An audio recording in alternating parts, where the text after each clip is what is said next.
সোমবার রাতে আচমকাই একটি পোস্ট শেয়ার হয় অভিনেত্রী সৌমিত্রিষা কুণ্ডুর প্রোফাইল থেকে।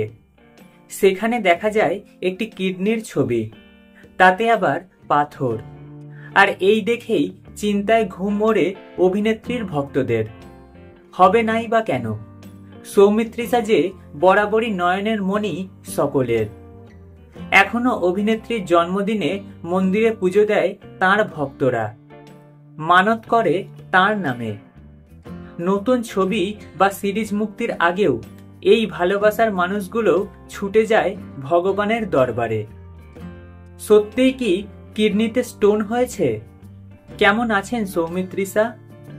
জানতে নববর্ষের সকালেই ফোন করা হয় অভিনেত্রীর কাছে।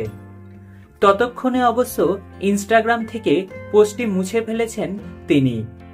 ফোন ধরে মিঠাই নায়িকার কাছে তার ইনস্টাগ্রাম স্টোরি নিয়ে প্রশ্ন করা হলে জবাব এলো, আমি না এটা নিয়ে কিছু বলতে চাইছি না।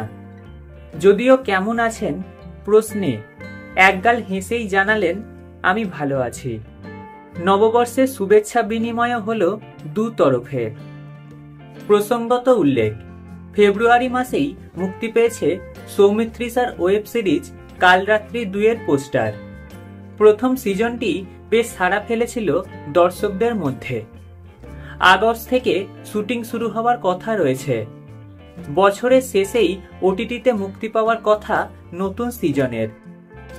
একটি নায়িকা কেন্দ্রিক সিনেমাতেও কাজ করার কথা চলছে বলে খবর, যদিও ব্যাপারটা এখনো গোপনই রাখা হয়েছে। ভালো থাকুক পছন্দের নায়িকা। আপাতত সোশ্যাল মিডিয়ায় এই প্রার্থনাই করছে সৌমিত্রিষা কুণ্ডুর ভক্তরা।